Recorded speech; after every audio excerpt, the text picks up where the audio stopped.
Bom, se você viu o título desse vídeo e clicou para assistir, creio que você já está ciente do que irá encontrar. Por que eu digo isso? É que a grande maioria da galera curtiu muito Homem-Aranha, tá achando ele um filme perfeito, o que não é o meu caso. Bem que eu gostaria sim de ter saído da sessão doido, né, de ter achado um dos melhores, se não o melhor filme do Homem-Aranha, mas a minha opinião está bem longe disso. Então no vídeo de hoje eu trago aqui os meus argumentos do motivo para que eu não tenha morrido de amores por esse novo Homem-Aranha.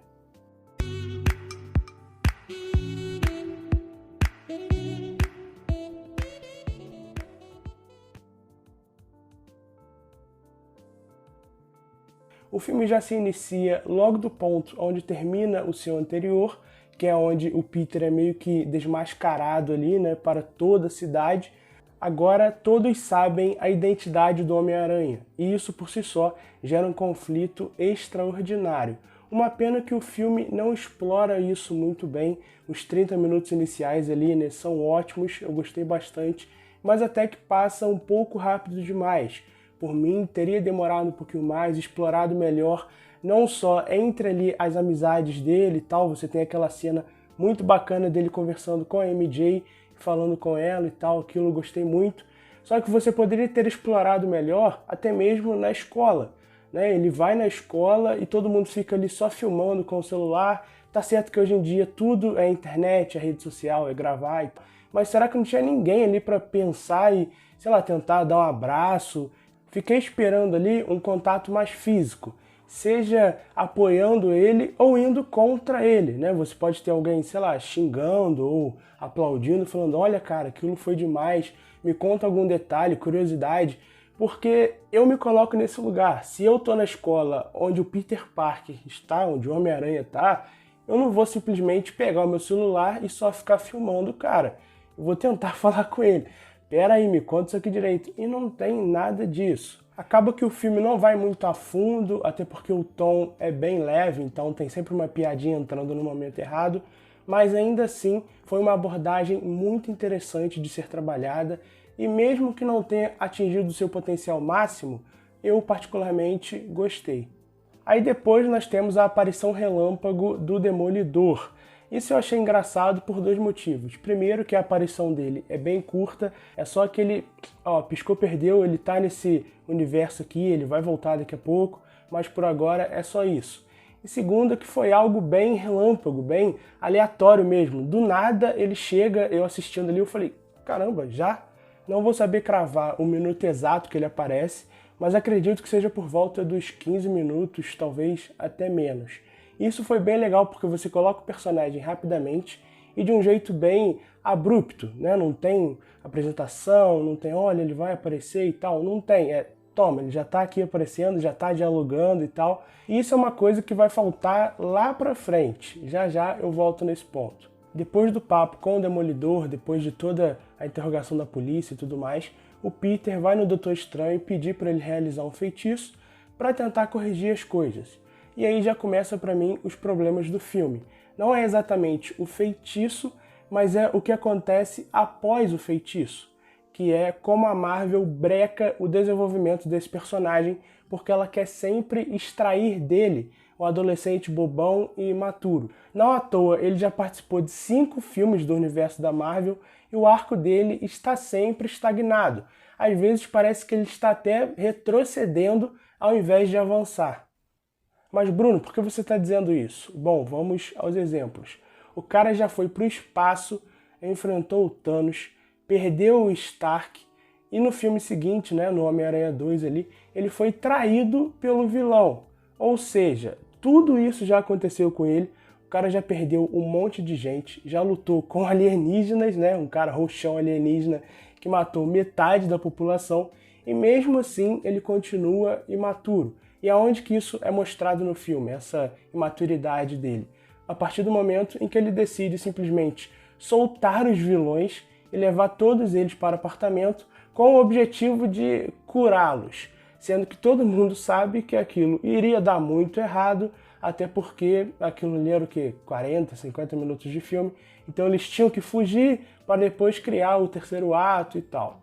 E isso foi até curioso, porque por volta ali na metade do filme, né, até menos, todos já estão capturados e eu fiquei me perguntando, caramba, como que eles vão sair dali? Será que vai ser o Ned que vai fazer alguma coisa? Será que vai ser a MJ? Eu fiquei pensando em alguém que poderia errar, e não o Peter, né? Porque na minha cabeça, depois de tudo que ele já passou, não havia cabimento, não tinha sentido, né? Não faz sentido ele tirar 5 vilões da prisão e levar eles com o intuito de curá-los.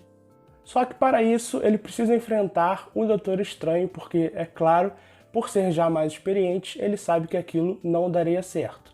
E todo esse segmento é muito bom, aquilo ali foi o ápice dos efeitos no filme, né? Você tem um visual incrível, mesmo que em um frame ou outro você percebe que o personagem está em uma tela verde ali, mas no geral aquilo não consegue diminuir o impacto da cena. Visualmente, né, todos aqueles prédios, o trem multiplicando, é um negócio, visualmente falando, deslumbrante. E a cena termina com o Homem-Aranha vencendo o Doutor Estranho, mesmo que em desvantagem, né, até porque o Doutor Estranho domina a dimensão espelhada, mas usaram ali a inteligência do Peter, que acaba gerando aquela famosa sensação de meio estranho isso aí, mas beleza. Só que aí levanta novamente aquele furo de roteiro, né, que é o fato do personagem agir de uma maneira imatura.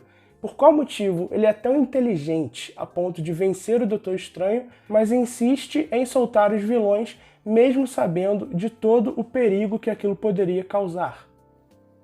E para que o arco do personagem estivesse completo, o roteiro decide matar a Tia May, sendo ali meio que o ponto de partida para o amadurecimento do personagem. Aí levanta outro questionamento, porque na minha cabeça, para esse Peter, o Tony Stark tinha uma influência maior do que a própria Tia May. Tá certo que acaba sendo uma referência mais profissional, né? Que ele é o símbolo do herói para ele e não algo mais moral mesmo. Só que mesmo assim, você percebe que o Tony Stark tinha uma influência muito grande. No Longe de Casa, você sente que o personagem está abatido, tanto que ele chega a falar: poxa, por onde eu vou, eu vejo o rosto dele, e mesmo assim ele ainda precisava perder mais alguma coisa para o arco dele estar completo. Para mim já é uma pequena incoerência, mas beleza. A Tia May morre em uma cena até que um pouquinho clichê, né? Você tem a personagem deitada ali, aí ele coloca a mão, vê o sangue, aí percebe que ela está morrendo, algo que você já viu 300 vezes, e por fim ela precisa soltar aquela famosa frase do Homem-Aranha. Lembre-se, com grandes poderes, vem grandes responsabilidades. Acaba sendo uma cena um pouquinho forçada, porque o roteiro precisava que alguém de grande influência no Peter falasse aquilo para ele, para que o roteiro reutilizasse a frase na hora que os três fossem conversar. Mesmo sendo algo um pouco incoerente, dá para comprar. O filme tem problemas piores do que uma citação. E além do mais, a atuação do Tom Holland segura bem a cena. Ele é um bom ator, então nessa hora que o filme exige dele o drama, ele consegue entregar sem problema. Eu sei que muita gente critica o Homem-Aranha dele e acaba sobrando para o ator também, mas eu digo com tranquilidade que o problema do personagem não está no ator. Ele acaba entregando perfeitamente aquilo que o filme propõe. Então acaba, o Tom Holland que é fraco e tal, mas não é. É o texto que não deixa o personagem evoluir. Então quando a gente acaba passando raiva com certas atitudes infantis dele, a culpa é do texto. Vamos falar aqui um pouquinho sobre os vilões. Tem 3 ali que se destacam, né, que é o Dafoe, o Molina e o Jamie Foxx. Principalmente o Dafoe, ele tem uma atuação ali que é sensacional. Eu achei a atuação dele melhor ainda do que no filme de 2002. Se alguém chegar para mim e falar, olha, ele já está há 20 anos praticamente sem interpretar o personagem, é difícil de acreditar. Parece que ele vem interpretando o Duende Verde em todos esses anos, porque ele não perdeu o timing, está ainda mais assustador e a direção foi inteligente ao usar bastante o rosto do personagem sem a máscara, até para aproveitar a interpretação. Sobre o Electro, vale dizer que esse filme me soou como uma espécie de redenção. O ator é muito bom, só que o texto daquele filme lá é um horror. Aqui ele tem uma motivação a mais, o personagem já é um pouquinho ganancioso, então você não se surpreende quando ele muda de opinião. Aquilo é normal porque desde o princípio o filme já estabelece a personalidade dúbia do personagem. Só que vale dizer que o Electro trouxe consigo um furo de roteiro. É naquela cena onde ele cita o Miles. Ali ficou claro que ele não sabia quem estava por trás da máscara do Homem-Aranha. E o Doutor Estranho disse que todos os vilões que vieram para aquele universo é porque eles conhecem o Peter Parker.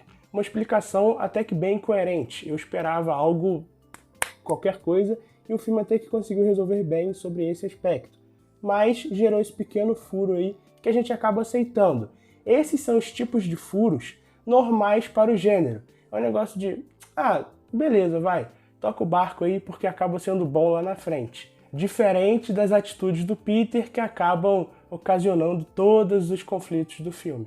Por fim, temos ali também o Homem-Aranha e o Lagarto, que para mim estão sobrando. O filme, inclusive, utiliza imagens de arquivo para os dois. Então, na minha opinião, eles estão sobrando.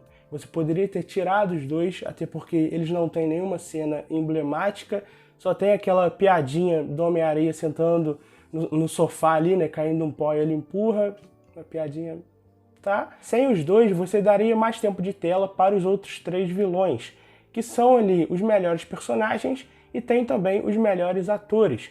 Então o filme não ficaria tão inchado e ficaria mais impactante ao desenvolver melhor esses 3 personagens que são de fato os mais influentes ali durante todo o filme.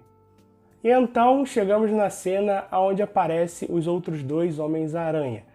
Bom, se eu te falar que eu não gostei de como aquilo aconteceu, calma, não me bate, eu vou explicar o porquê. Para mim, faltou uma criatividade do roteiro para explorar melhor as possibilidades. E além do mais, o tom da cena não ajuda nem um pouquinho. É evidente que os tempos atuais da internet e a pandemia impactaram, né? Se você grava em um lugar aberto, a chance de vazar uma foto, que inclusive acabou vazando, era grande demais. Mas sinceramente não dá para você incluir os 2 personagens daquela forma.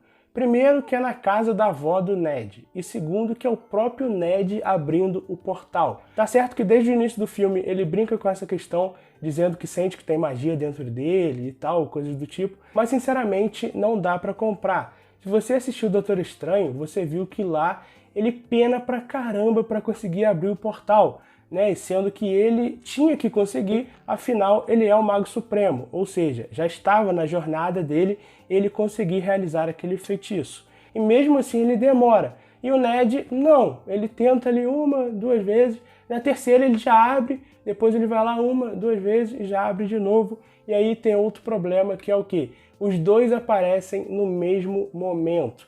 Na minha cabeça, você tinha que primeiro colocar um dos 2, aí beleza, e deixa o público meio, cara, e agora? Cadê o segundo? E empurra mais um pouquinho. Afinal, quando o primeiro apareceu, eu vi que o cinema já ficou meio, daqui a pouco vai vir um outro. Então acabou ficando previsível. Quando o Ned abre o portal pela segunda vez e entra ali aquele corpo sem mostrar a cabeça, todo mundo já estava gritando porque já sabia quem era que estava ali. E isso para mim foi um problema. Você perdeu a chance de fazer uma entrada triunfal para os 2 personagens e acaba introduzindo os 2 no mesmo momento. Você perde um pouco do impacto que cada um teria se entrasse isoladamente. Aí eu volto lá na aparição do Demolidor. Você não esperava, ele aparece de uma forma abrupta. E ao colocar os 2 juntos, você tira o impacto. Eu esperava algo melhor trabalhado. Aí depois nós temos uma série de referências que é um negócio absurdo. Eu nunca vi tanta referência na minha vida. É cada cena, cada diálogo que você pode assistir 2, 3, 4 vezes que vai continuar pegando uma coisinha diferente. Confesso que não teve nenhuma referência que me surpreendeu. Parece que eles ouviram bem os fãs e colocaram absolutamente tudo que a gente queria, o que acaba não sendo muito bom. A graça de ver um filme é você não conseguir adivinhar o que vai acontecer, o que não acontece aqui, né? Muitas das referências você pega antes dela vir, no entanto, continua funcionando. Por exemplo, a minha preferida é quando o Andrew salva a MJ. Ali tem 2 questões, né? Primeiro, a redenção do personagem, porque ele não conseguiu salvar a namorada dele. Tá certo que em questão de importância, não faz sentido, né? Ele nem conhece a menina. Mas a cena é muito parecida, então é claro que nos remete a Gwen. E ao mesmo tempo, o Andrew é um baita de um ator. Para mim, ele é o melhor ali que já interpretou o Homem-Aranha. E nessa cena ele mostra que é um cara sensacional. Ali, né, o olho chega a dar aquela lacrimejada, mesmo que sendo mais uma vez previsível. No próprio trailer, quando você vê ela caindo, imediatamente, cara, quem vai pegar é o Andrew. Mas funciona, e isso é o mais importante. Já o Tobey teve a função de ser ali um mentor, que é também muito interessante. A interação dos três ali, né, quando estão os três conversando sobre qualquer coisa, cara, você só consegue ficar parado e admirando. Afinal, um Homem-Aranha sabe exatamente as dores do outro, e ver eles dialogando ali foi demais. Uma pena que o filme se abdica um pouco de colocar mais diálogos, né, de explorar melhor a vida dos outros dois, para colocar piadinha, né, como a referência do dedo ou aquela questão das costas, que não é ruim. Só que se você me perguntar, você prefere o quê? Uma piadinha ou que explorasse melhor os outros dois? Pô, a resposta é óbvia. E todo esse humor desnecessário mostra mais uma vez o desequilíbrio de tom do filme. Há 2, 3 horas atrás, o Peter tinha perdido a sua tia e estava ali agora rindo e brincando com os outros dois.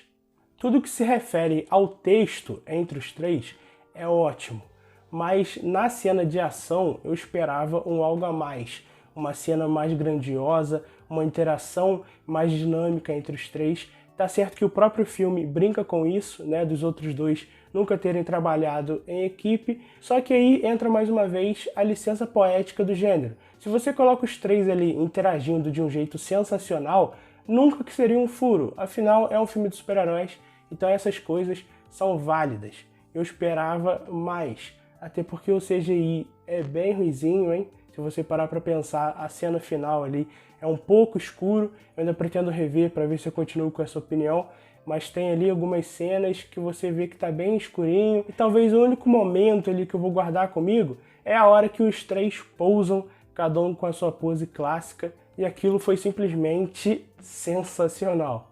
Por conta da grandiosidade desse filme, eu vi muitos o comparando a Vingadores Ultimato, que acaba sendo uma boa comparação para mim, por exemplo, te mostrar como a ação deixou a desejar um pouco, ela poderia ser um pouco mais emblemática.